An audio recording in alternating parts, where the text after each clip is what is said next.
Hello everybody, this is David. Welcome back to my channel.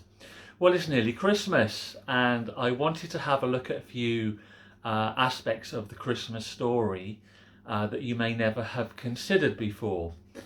So before we get into the video, I want to read the Christmas story. We're getting it from the book of Matthew chapter 2 from verse 1 to 12. And it's subtitled in my Bible, Wise Men from the East. Are you ready? Now, after Jesus was born in Bethlehem of Judea in the days of Herod the king, behold, wise men from the east came to Jerusalem, saying, Where is he who has been born King of the Jews? For we have seen his star in the east and have come to worship him. When Herod the king heard of this, he was troubled, and all Jerusalem with him. And when he had gathered all the chief priests and scribes of the people together, he inquired of them where the Christ was to be born. So they said to him, In Bethlehem of Judea, for thus it is written by the prophet, But you, Bethlehem, in the land of Judah, are not the least among the rulers of Judah, for out of you shall come a ruler who will shepherd my people Israel. And that's from the prophecy in the book of Micah, chapter 5, verse 2. Then Herod, when he had secretly called the wise men, determined from them what time the star appeared. And he sent them to Bethlehem and said, Go and search carefully for the young child, and when you have found him, bring back word to me that I may come and worship him also. When they heard the king, they departed, and behold, the star which they had seen in the east went before them, till it came and stood over where the young child was. When they saw the star, they rejoiced with exceedingly great joy. And when they had come into the house, they saw the young child with Mary his mother, and fell down and worshipped him. And when they had opened their treasures, they presented gifts to him, gold, frankincense, and myrrh. Then, being divinely warned in a dream that they should not return to Herod, they departed for their own country another way. Well, there's a few aspects of this, of the account, the Christmas story account, that you may never have considered before. And in this video, I want to have a look at what was the Star of Bethlehem. What was the star that that they were following?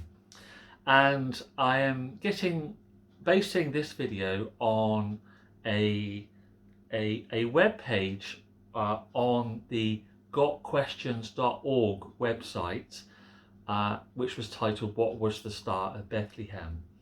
So if you're ready, let's continue. So the Star of Bethlehem is associated with the birth of Christ and the visit of the Magi, or the wise men, as recorded in what we've just read, Matthew chapter 2 verses 1 to 12. Now the text implies the Star of Bethlehem only appeared to the Magi in the east, which is most probably in the area of Persia, which is modern-day Iran today. There is no biblical record of anyone else observing the Star of Bethlehem. The Magi in the east saw something in the heavens, the Star of Bethlehem. That alerted them to the fact that the Jewish Messiah was born. The Magi do not call the Star of Bethlehem by that name. In Matthew chapter 2 verse 2, they refer to it as being his star, since it was a sign to them that a king was born. The star prompted the Magi to travel to Jerusalem, which was the capital of Israel. Now that would be the logical place to start looking for the birth of a king, the King of the Jews, for someone who did not know about Micah's prophecy about Bethlehem. Now in Jerusalem, the Magi visited King Herod and were told that the new king they were looking for would be born in Bethlehem, not in Jerusalem, as we saw in verse 5. The wise men left Herod's palace, and the star of Bethlehem appeared to them once again. In fact, the star went ahead of them until it stopped over the place where the child was. When they saw the star, they were overjoyed, as we read in verses 9 and 10. Now, the star of Bethlehem, which was apparently mobile, led the Magi to the precise place where they could find Jesus. Now, modern portrayals of the Christmas nativity scene usually show the wise men visiting Jesus on the night of his birth. Now, this is likely not what truly occurred. King Herod discovered from the Magi the exact time the Star of Bethlehem had first appeared to them, as we read in verse 7. And he later ordered all the male children 2 years old and under in Bethlehem to be killed, as we read in verse 16 later in the chapter. Herod obviously thought the Star of Bethlehem had first appeared when Christ was born. And if he was right, then Jesus could have been up to 2 years old when the Star of Bethlehem later guided the Magi through the streets of Bethlehem. The Greek word translated young child in verse 9 can mean anything from a newborn infant to a toddler.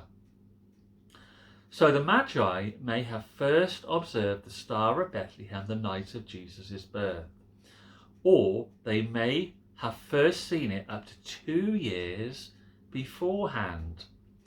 Either way, they found Jesus still in Bethlehem when they arrived.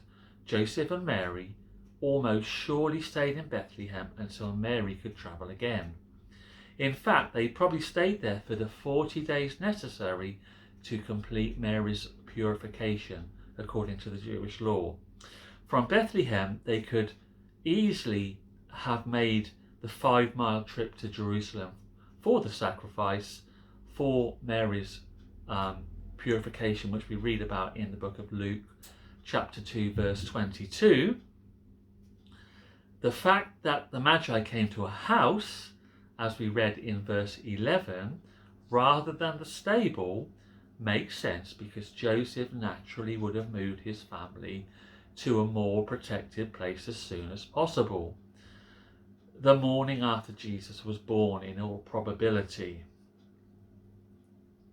So after seeing the Star of Bethlehem, the Magi travelled to Jerusalem to look for the Messiah.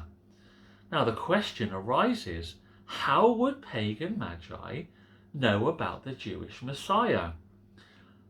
Undoubtedly, they would have been exposed to the writings of the prophet Daniel, who had been the chief of the court seers in Persia, as we read about in Daniel chapter 9, verses 24 to 27. Now that's a prophecy that gives a timeline for the birth of the Messiah. Also, they may also have been aware of the words of the pagan prophet Balaam, who was from the town of Pethor on the Euphrates River near Persia. In Numbers chapter 24, verse 17, Balaam's prophecy specifically mentions a star and a scepter rising out of Jacob. What exactly was the Star of Bethlehem? Now, the Greek word translated star in the text is the word aster, which is the normal word for a star or celestial body. The word is used 24 times in the New Testament, and most of the time it refers to a celestial body. Now, it can be used to denote angels, as we read in Revelations chapter 12, verse 4, where Aster seems to refer to the fallen angels who followed Satan's rebellion. Now, basic rules of biblical interpretation state that we should take the normal sense of the word unless there is compelling evidence to suggest otherwise. In that case, the Star of Bethlehem could be considered an actual heavenly body. Now, many Bible scholars suggest a natural phenomenon or a natural explanation for the Star of Bethlehem. Their theories ranging from a supernova to a comet to an alignment of the planets. Something in the heavens provided a brighter than normal light in the sky.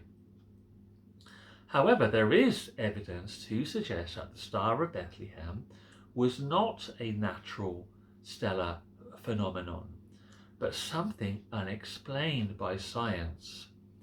Firstly, the fact that the Star of Bethlehem seemed to appear only to the Magi indicates that this was no ordinary star. Also, celestial bodies normally move from east to west due to the Earth's rotation. Yet the Star of Bethlehem led the Magi from Jerusalem south to Bethlehem. Not only that, but it led them directly to the place where Joseph and Mary were staying, stopping overhead. There is no natural stellar phenomenon that can do that. So if the normal usage of the word star doesn't fit the context, what does?